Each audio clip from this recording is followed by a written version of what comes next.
Bonjour à tous et bienvenue sur cette nouvelle vidéo. Et oui, aujourd'hui on va vous parler de la 4DX. Et oui, et pas seulement, puisqu'on va critiquer ou plus ou moins donner notre avis sur Avenger Endgame, la fin du game comme on dit. Ah oui, et oui, la Et pour fin... le coup c'est ça en vrai. Pour le coup c'est ça, effectivement. Nous savons qu'effectivement beaucoup de personnes critiquent des films, beaucoup de personnes, voilà. On vous fait aussi découvrir, quoi qu'il n'y a pas grand chose à découvrir, puisque Oui, tout le bien monde sûr. le connaît, Ouais. hein, bien entendu. Le Fred du Le grenier. Fred, hein, voilà, donc le joueur du grenier, effectivement. Donc voilà, on vous invite à découvrir donc leur critique sur Bazar du Grenier, voilà, qui s'affiche là sur le petit i.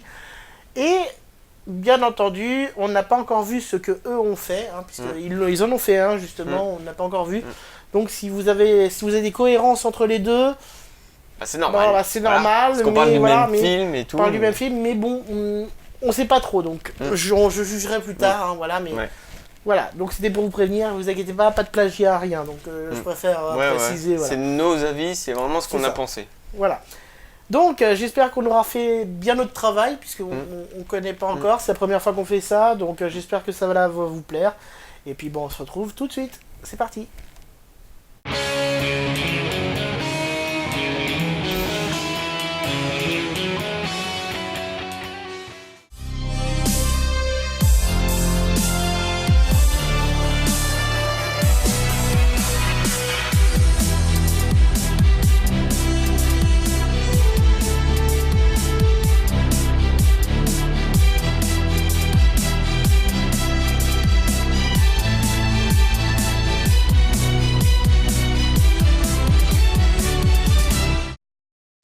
Nous sommes de retour du cinéma, et pas que, puisqu'on a été au restaurant, hein, donc voilà.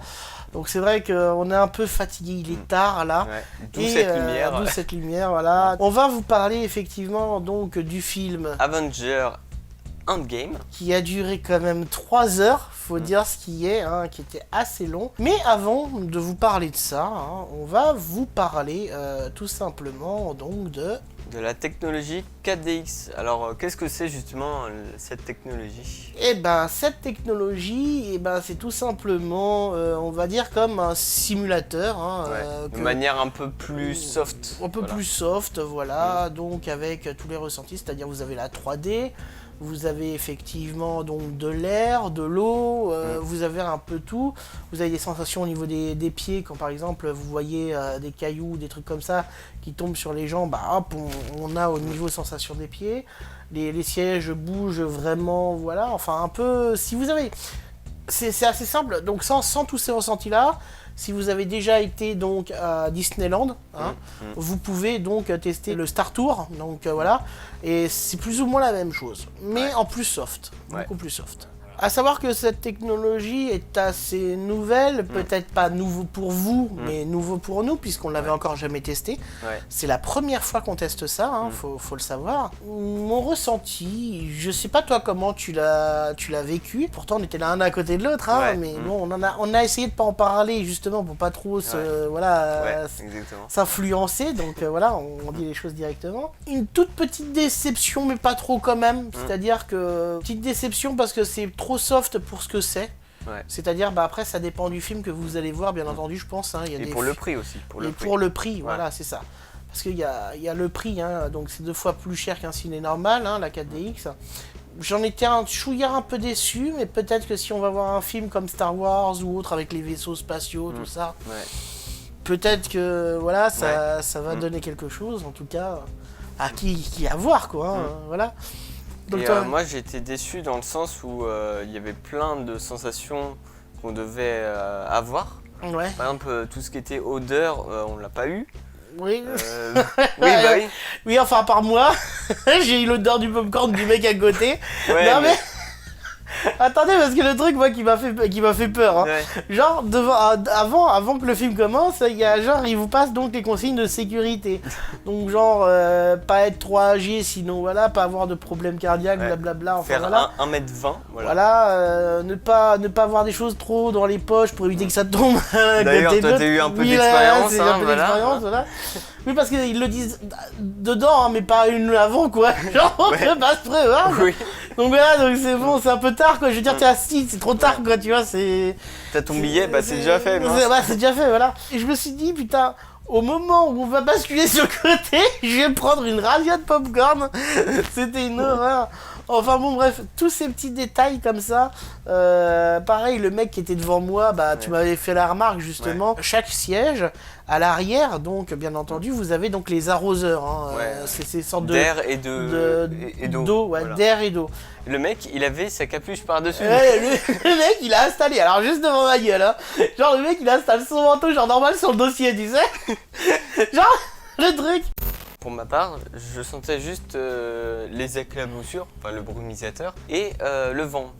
Certes, un petit peu de vent devant, mais aussi les ventilos qui étaient dans la salle, c'est ça. qui se déclenchaient, on les entendait aussi. Ouais, vous pouvez vite attraper un rhume dans ce truc-là. C'est pire que la clim, des fois. Des fois, vous savez, quand on t'as un bruit de clim en fait qui est dans le ciné, mais ça se fait pendant les bruits d'action. Je tiens à préciser aussi que, genre, pendant les scènes où genre il n'y a pas d'action, genre il se passe rien, genre t'as une vibration et puis en plus... au niveau du cul, en plus c'est vrai, c'est genre c'est pas derrière, c'est rien, c'est genre... mais des fois par exemple quand il y avait une voiture qui tombait, je sais pas, t'entendais d'un coup le boum, enfin tu le sentais tu vois. Ouais, voilà. Mais c'était plat et d'un coup t'as une vibration. Ça te déconcentre en fait dans le film parce que bon, tu te dis bon, quand t'es dans l'action encore, ça va, t'arrives. Mais quand t'arrives une vibration où il n'y a pas d'action, il n'y a rien. Genre t'es là en mode jet, t'es là. Mais pourquoi? mais aussi, je sais pas si t'as remarqué, il y a aussi les mouvements de caméra qui sont avec. Oui, les mouvements de caméra. Genre par exemple quand il y avait une plongée, tu sentais vraiment très léger, hein. Mais tu sentais que le siège s'avançait comme ça. Ouais, c'est ça. On a eu de la chance de pouvoir le faire, parce que je trouve que c'est quand même une chance hein, d'essayer. Mais ça casse pas des briques, c'est-à-dire que, genre par exemple, moi si je veux aller dans un cinéma aujourd'hui et que je vais aller voilà, regarder un film, bah je passerai pas automatiquement par la 4DX quoi. Par contre, le seul truc que je regrette réellement, parce que vous savez, vous avez la 3D aussi hein, dans la 4DX, hein, c'est pareil. On la sent vraiment les 10 premières minutes. Limite, tu vois, quand t'as le titre qui est en 3D, tu remarques qu'il est en 3D. Tu remarques tout en 3D les 10 premières minutes. 10 minutes, t'es vraiment habitué. Et puis après, les autres heures du film, bah t'es là, tu regardes l'écran comme si en fait tu regardais un écran LCD quoi. Oui, mais c'est un peu comme tous les films 3D. Ouais, c'est ça, et c'est ce que je reproche un peu à la 3D. Malheureusement, c'est qu'on s'y habitue, donc en fait, ça sert plus à rien. En fait, même moi dans ma tête, je me suis fait la réflexion pendant les 3 heures justement, je me suis dit, mais en fait, tu te rends compte qu'on paye plus cher. Pour un truc qui est censé en fait nous donner une sensation différente et puis que cette sensation différente en fait tu la ressens que 10 minutes et encore ça dépend des fois surtout qu'on la ressent à la démo oui pour la 4DX en tout cas la 4DX pendant 3 heures de film c'était bof mais il y avait au début du film il y avait une démo et c'est là où c'était le meilleur. Il y a une autre technologie aussi qui est sortie en même temps, qui est donc là. C'est Dolby Atmos qu'on va bientôt tester. Alors on fera pas tout de suite, hein, voilà, on va laisser un peu de temps. On verra pour le film pour lequel on voudra vraiment le tester, on vous le fera partager comme là. Et cette technologie, du coup, c'est vraiment une technologie sonore pour le coup. Ouais, c'est différent, donc les sièges ne bougent pas. C'est un son en 360. C'est ça, 360 degrés, donc vous avez aussi des écouteurs dans les sièges, hein, faut le savoir. Et surtout des sièges très très confortables. Très très confortables, c'est-à-dire en fait qui plus ou moins ils s'allongent quoi. Voilà. Ils sont larges un peu comme là. Hein. Voilà, c'est ça, comme des fauteuils quoi, et ça s'allonge. Ouais, il faut vraiment un truc qui bouge. Ah ouais. Voilà, c'est pas un truc. C'est là, si t'es bien installé comme ça, et puis genre tu regardes le film. Un petit drame, tu vois, tu dors. Voilà. Si tu vas voir le destin d'Amélie Poulain, t'es foutu quoi. Mais en tout cas, pour ma part, la 4DX, je le referai pas une deuxième fois. Hein. Franchement. Non, ça me sert à rien en fait. Non, ça sert à rien. C'était vraiment pour le tester. C'était vraiment pour tester.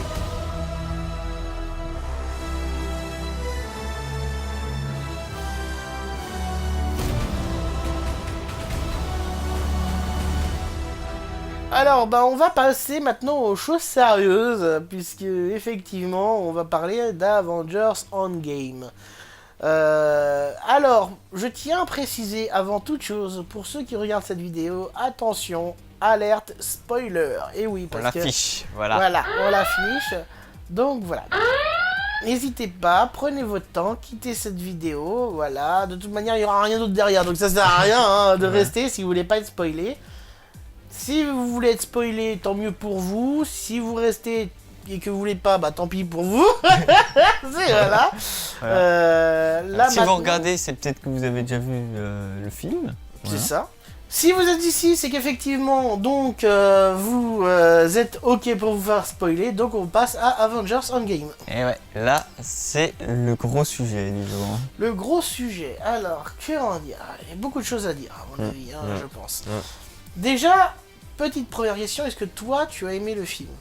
Personnellement, j'ai bien aimé le film, étant fan déjà de l'univers Marvel, mais il y a quand même un mais. Plusieurs mais, voilà. Je pense que toi aussi. Alors, moi, j'aime bien sans bien aimer. C'est-à-dire que l'univers MCU, c'est pas trop mon truc. Mais je les ai quand même tous vus par curiosité parce que je sais que comme ça suit automatiquement, tu vas pas louper un film en te c'est disant vraiment voilà, une série pour le coup. Il faut vraiment tout regarder parce que sinon voilà, t'es vite perdu sur les personnages ou autres.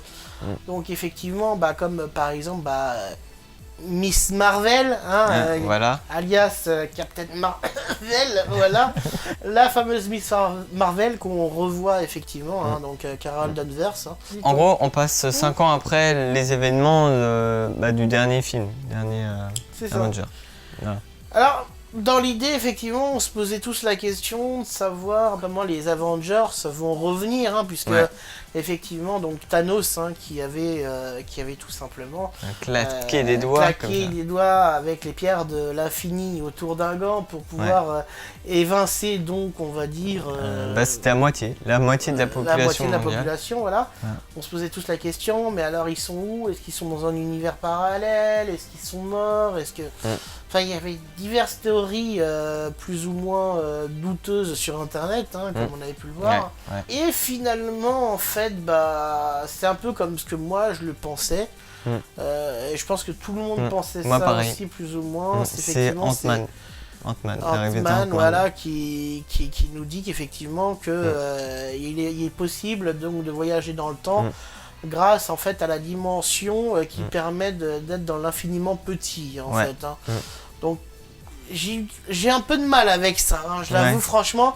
Le côté théorie quantique où effectivement donc comme il disait que genre pour lui donc ça faisait que 5 heures qu'il était à l'intérieur. Oui c'était 5 heures mais c'était 5 heures en 5 ans voilà. Moi après je sais pas mais honnêtement quand tu regardes qu'il te dit ouais bah si le temps s'écoule moins vite là-dedans et plus vite aussi donc là comment ils font pour retourner dans le temps surtout qu'ils continuent à avancer tu vois ce que je veux dire c'est bah après je dirais que c'est de la science-fiction hein, oui, donc, voilà faut pas trop chercher des fois à comprendre voilà, c'est exactement voilà. Mais bon quand t'es curieux comme ça tu te poses la question bon j'ai pas tout compris à leur processus mais honnêtement même avant de voir le film c'est que j'en étais sûr que vraiment Ant-Man c'était l'élément déclencheur de la chose.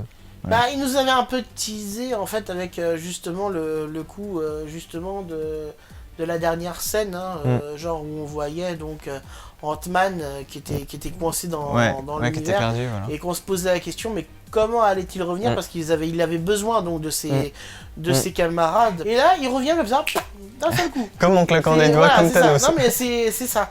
Et là tu te dis ok, donc facilité scénaristique déjà, ça c'est un peu problématique. Genre, c'est tellement fini que ça sert à rien d'attendre une scène post-générique. Le générique, il n'y a rien.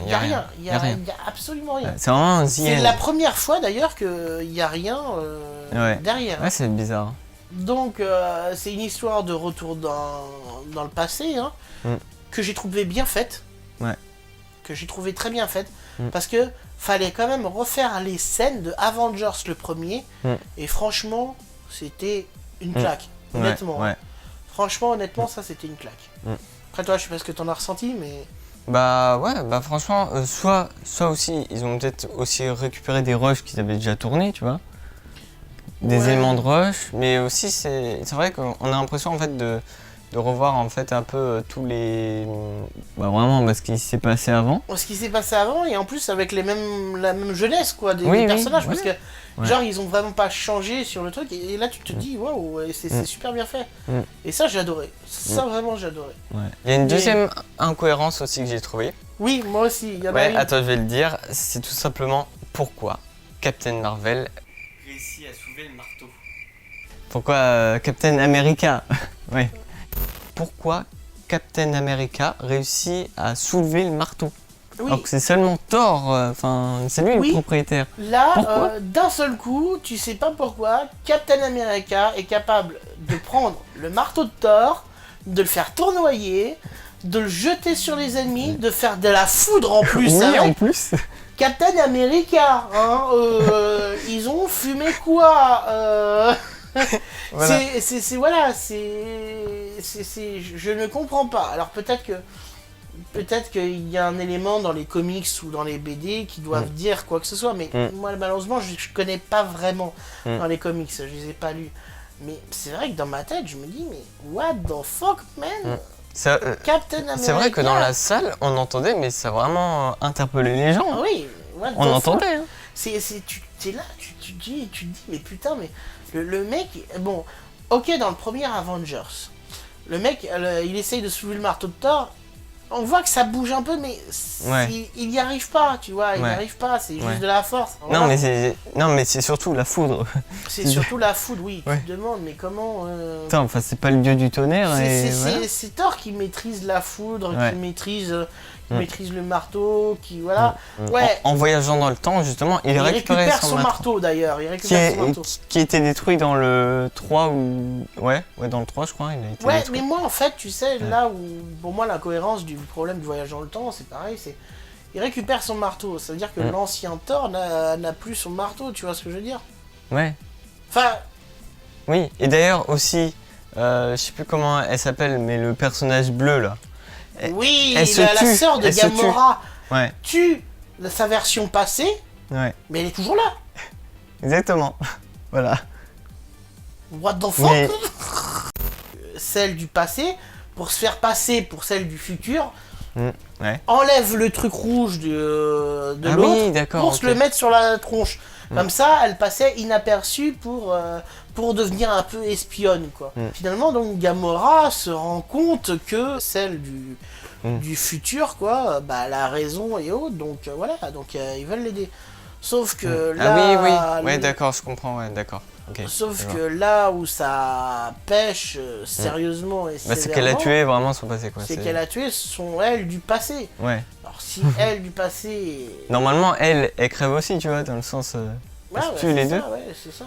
Autre incohérence aussi... Hulk. On parle de Hulk. Ça, c'est pas vraiment une incohérence, on va dire, c'est plutôt dans la trame, mais j'ai trouvé ça complètement stupide. Ils ont fait évoluer le personnage de Hulk, mais qui tue le mythe de Hulk. Hein. Ça tue vraiment le mythe de Hulk. C'est-à-dire que pour moi, Hulk à la base, c'est Bruce Banner ou David Banner, selon la version. Et puis même, il est tout le temps violent, peu importe comment c'est. Et puis là, il est vraiment gentil, tu vois. Là, en fait, en gros, donc Bruce Banner a réussi donc à fusionner avec le Hulk en question, donc ça fait qu'il ne se transforme plus. Il est tout le temps vert, quoi qu'il arrive, il est tout le temps géant vert, quoi, en gros. Mais avec donc c'est le géant vert, mais avec les traits de Bruce Banner et non plus de Hulk. Entre guillemets, il est entre les deux. Enfin, il est pas géant comme Hulk, mais il est entre les deux. Voilà. La personnalité de Hulk n'y est plus. D'ailleurs, c'est simple, quand il essaye de faire le méchant, il n'y arrive pas. Il cabosse juste une petite voiture, alors que... Voilà. C'est plus Hulk, Hulk. C'est plus Hulk qu'on a vu. Ils l'ont tué, Hulk. Hulk, ils l'ont tué. Hulk, ils l'ont tué. Avengers, ils l'ont tué. C'est The End. Endgame. C'est le Endgame. C'est la fin du game. Voilà. Ça porte bien son nom. Il n'y a plus d'espoir pour Hulk. Il n'y a plus d'espoir. Enfin bref, c'est pour ça d'ailleurs qu'il joue dans Dora l'exploratrice. Ah oui, c'est vrai. Bah oui. Voilà, donc Thanos finalement, il arrive à ses fins, quoi. Voilà. Il utilise aussi la machine à revenir dans le temps grâce à la personne là de bleu là. Ouais, c'est ça. Ouais, enfin, je sais plus le nom du personnage. Enfin bon, il y a tellement de personnages. Et alors là, c'est le bordel qu'on montre, quoi. Genre, là, c'est la guerre de ouf. Ouais. Quand tous les personnages reviennent donc de l'autre côté, on va dire, hein, puisque voilà. Ouais. Et ben, t'as justement Peter Parker, donc le Spider-Man. Hein, Ah oui, voilà, oh, putain, qui tisse sa toile, mais dans le vide. qui tisse sa toile, qui arrive en fait dans. Je te l'ai dit d'ailleurs, ouais, c'est ça, mais j'avais vu aussi, mais il tisse sa toile et genre, il n'y a pas de bâtiment, il n'y a rien dans le vide. Dans le vide total.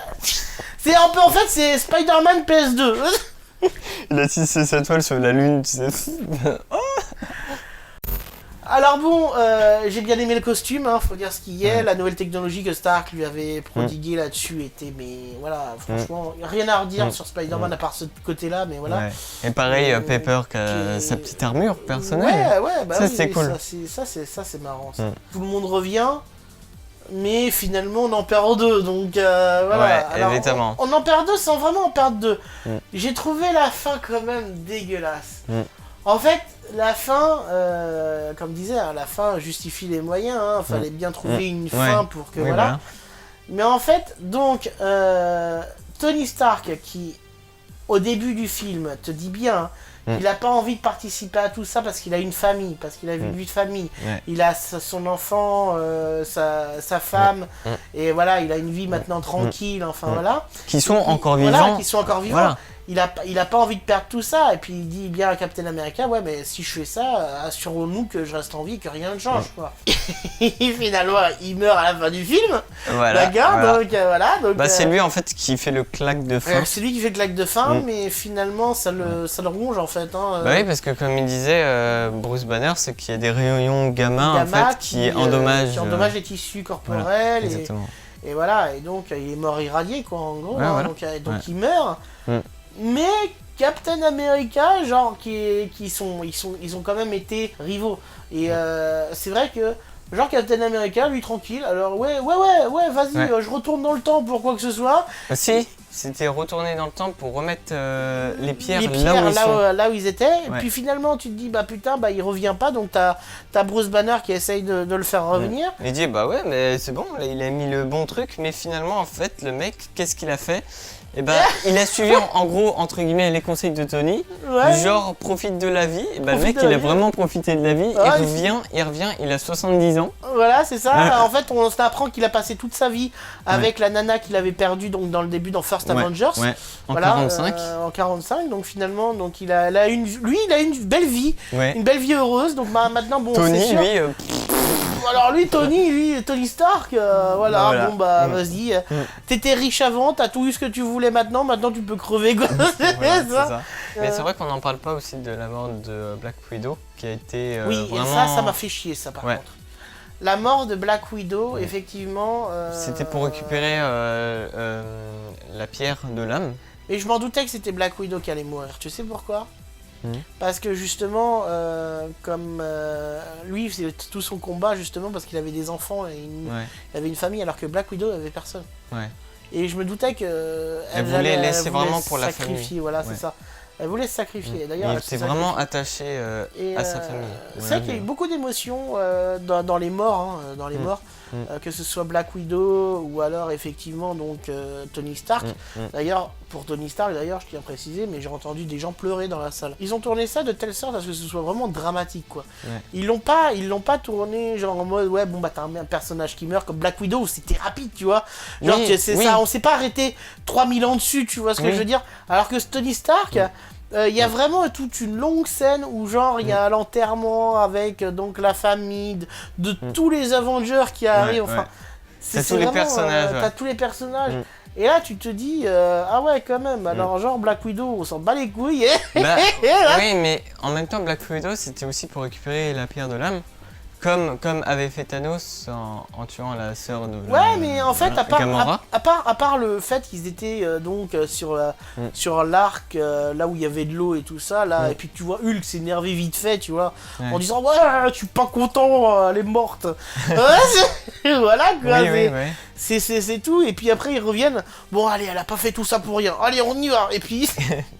Et puis ça continue quoi. Et puis là tu te dis bon bah vas-y c'est bon voilà il continue c'est tout ça. Après t'as Stark qui meurt, Tony Stark ils en font toute une montagne où genre là t'as tout le monde et tout ça.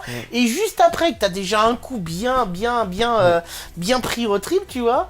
Là d'un seul coup tu te dis bon ça va c'est terminé les doléances les trucs dans le genre tu vois. Et puis là, t'as Captain America qui genre Captain... tranquille genre il part dans le temps tu te dis bon il va revenir ou autre. Et bah non il revient pas tu le revois il est en mode vieux crouton qui... On en parle aussi de Captain Marvel qui vient au début du film qui vient sauver entre guillemets le vaisseau où il y a Tony Stark en bas et qui se dit bon bah je me casse et puis au moment où il y a Thanos qui revient avec tout ça elle défonce le vaisseau de Thanos et tout le monde qui crève dedans et voilà. Ah, non, et elle achève comme dans le film je crois aussi c'est ça, le vaisseau et boum voilà. J'avoue que d'ailleurs au début du film Thanos il est tué hein. Mais bon. Oui. Oui. Attends le mec il trouve le moyen. Alors déjà Thor qui lui il ressemble plus à Thor du tout hein. Alors, oui j'avoue Thor c'est vrai qu'on en a pas parlé. Thor m'a fait rire franchement Thor m'a fait rire. Oui. Thor, c'est le mec en fait, le Thor en fait, il s'est laissé aller, mais d'une force, tu vois le mec, en plus un geekos, tu vois, genre avec le casque de gamer et tout, parce que son pote extraterrestre était en train de jouer. Il était en mode irlandais avec sa bière et tout, à jouer à Fortnite et tout ça. Là tu vois quelques gameplay machin. Où t'as le mec qui est en train de streamer. Genre, il est en train de streamer, t'as un gosse, le pauvre gosse quoi, qui est en train de streamer. Et l'autre il prend la gaz, il dit ouais, tu sais, je suis Thor, je vais te défoncer la gueule si t'arrêtes pas de le faire chier et tout. Genre, il engueule un pauvre gosse quoi, qui est en train de streamer. Et là, tu te dis, mais attends, c'est quoi ce mec? Genre, c'est pas Thor quoi. J'avoue que Thor, pour le coup, il était vraiment drôle, le personnage. Non mais voilà. En plus, un petit bidon. Ouais, mais il est plus ce qu'il était, quoi. Hein, voilà. Et le mec, il s'est tellement laissé aller parce qu'il est triste donc d'avoir perdu donc Asgard. Hein. D'ailleurs, la nouvelle Asgard se fait sur Terre. Hein, voilà. C'est un peu l'Irlande, on va dire. C'est un peu l'Irlande, ouais. Oui, voilà, ça va ça. C'est les Écossais, quoi. Il y a des bars partout. Hein. Voilà. Asgard, c'est des pêcheurs maintenant. Oui. Moi, ce qui m'a fait rire, c'est que genre t'allais sur Asgard, c'était des gros guerriers, des trucs et tout. Là, regarde, Asgard, ils sont tous en pêcheurs et tout. Avec des bières à la main. Et tu sais que Thor là m'a fait penser à Aquaman dans le. Oui, aussi. Thor, moi je suis. Bon, ok, c'était pas Aquaman, hein, mais dans la façon de voir les choses, il y avait un peu ce côté Aquaman, c'est-à-dire les mecs qui se retrouvent un peu je vais pas dire en Écosse, mais au bord du large, quoi, avec de l'eau, avec des pêcheurs, des marins, tu vois, et t'as le grand, barbu, cheveux longs, un peu comme Aquaman, quoi, un gros qui boit de la bière, sauf que bon, Aquaman à côté, bon, il est bien foutu, sauf que Thor, lui, il a un bide monstrueux, et genre, il a pris du poids, voilà. On va dire que c'est le Beerman, tu vois. Ouais, c'est pas quoi. Non, Thor m'a fait rire. Et d'ailleurs, c'est vrai que Thor, il en a tellement marre, il est tellement blasé que genre l'équipe essaye de savoir ce qui s'est passé auprès de Thanos, hein, qui vont le revoir pour comprendre, hein, voilà, mais où sont passées les pierres de l'infini, qu'est-ce qui s'est passé. Il était culpabilisé en fait. Ouais, c'est ça. Par le fait d'avoir échoué. Et puis finalement, en fait, tellement dégoûté de tout que, en fait, il a pas laissé l'occasion à Thanos, entre guillemets, de. Enfin, si, mais bon, voilà. Ouais. Mais de bon, parler, quoi. De parler, entre guillemets. Direct, quoi. Voilà. Et donc, il n'a pas réfléchi. La première chose qu'il a fait, c'est qu'il l'a décapité. Voilà. Et il l'a décapité. Mais la vision aussi du présent, passé, futur, elle est aussi. Vu par le personnage bleu, tu sais, qui peut voir aussi dans l'avenir. Et du coup, Thanos, qui était dans le passé, du coup, voyait son avenir, et c'est à ce moment-là où ils ont décidé, il a décidé de revenir, d'utiliser une porte temporelle qu'avait ouvert sa fille. Moi, tu vois, c'est le truc que je ne comprends pas. Enfin, moi, il y a des trucs chronologiquement parlant. Enfin, je sais pas si je me trompe ou autre, mais. C'est le problème des films avec les voyages dans le temps, hein. Ça a toujours été le même problème. Hein. Mais je comprends pas comment là, cette ligne temporelle, elle fonctionne. C'est-à-dire que, genre là, en fin de compte, ça n'a pas créé de trucs alternatifs, hein, de futurs alternatifs ou autre. Mais par contre, tu peux te tuer dans le passé, mais être vivant dans le futur, quoi. Ouais, enfin dans ton présent, entre guillemets. Genre par exemple, un truc à la con, hein, mais genre, ils vont pour tuer Thanos, ils vont chercher toutes les pierres de l'infini, donc dans le passé. Ouais. D'accord ? À différentes dates. À différentes dates, mais ça veut dire que si c'est le cas, comment Thanos a pu avoir les pierres de l'infini pour faire ce qui s'est passé, puisque ils avaient déjà récupéré les pierres. Ouais. Tu vois ce que je veux dire ? Oui, il y a plein d'incohérences comme ça. Il y a des trucs comme ça, je comprends pas. C'est pareil en 2012. Lucky. Lucky, voilà. Qui récupère le cube. Qui s'enfuit d'ailleurs. Ouais, avec le cube. Et du coup, il décide d'aller en 1970 pour récupérer le cube qui venait d'être découvert ou un truc du genre. Enfin, c'était dans une base militaire. Ouais. Bah, c'est là où d'ailleurs Tony Stark rencontre son père. Ouais.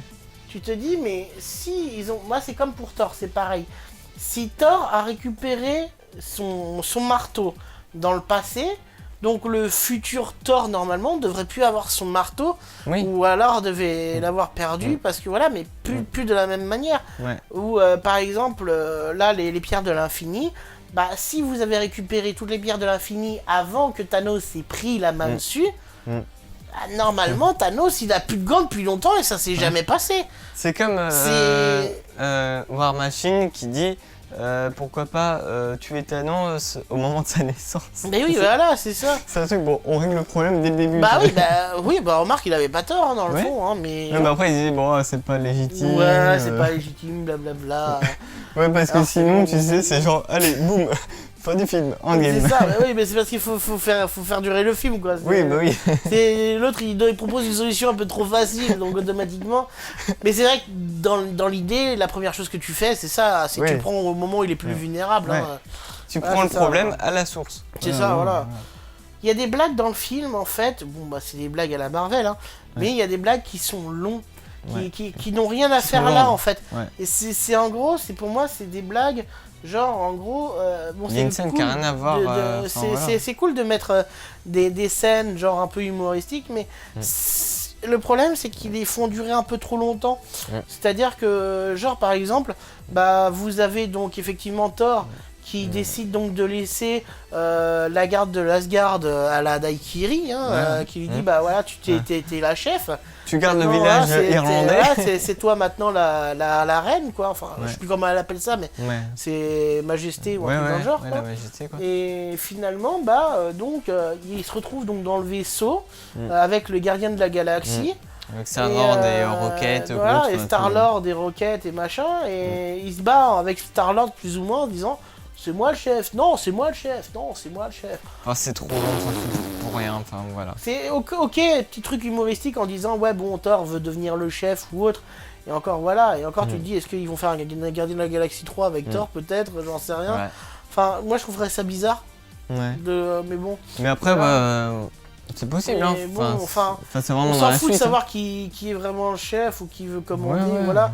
À la limite, bon, enchaîner, en fait, quoi, ils auraient pu faire cette blague, mais plus court, ça aurait été mieux. Oui. Mais là, c'était trop long. Mais bon, c'était vers la fin, donc bon, on va se dire que voilà. Bon, je suis assez curieux, mais... On dit vraiment ce qu'on pense, hein, donc c'est pour ça ça que même, n'hésitez pas aussi à dire ce que vous pensez des films en commentaire. Hein. Ouais, c'est ça, ça va être cool. Bon, sinon, pour conclure... À voir, parce que ça clôture. Ouais. Ça clôture.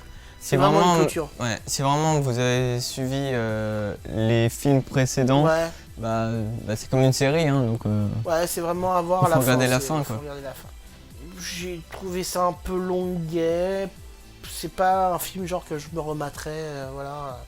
Je l'ai vu, c'est bien, parce que voilà, mais... Après, chacun ses goûts, après, je juge pas, ça peut... Vous pouvez très bien aimer, et je peux totalement comprendre, hein, mais... Moi, personnellement, la durée, je l'ai pas trop ressenti. Ça allait, ça passait. Ah, tu vois, c'est différent. Voilà. C'est pour ça qu'en plus, en étant deux, on n'a pas forcément les mêmes avis, donc... C'est ça. Voilà.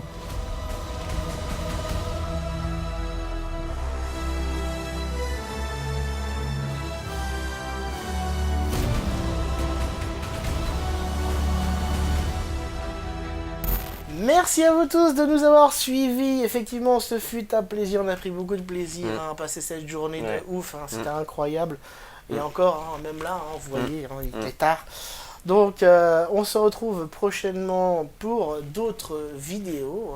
D'autres critiques aussi. D'autres critiques aussi, oui, puisqu'on va tester aussi la fameuse Dolby. La Dolby, comme on a dit juste avant. Donc, j'espère que cela vous a plu et on se retrouve donc très prochainement. Ciao, ciao tout le monde. Ciao.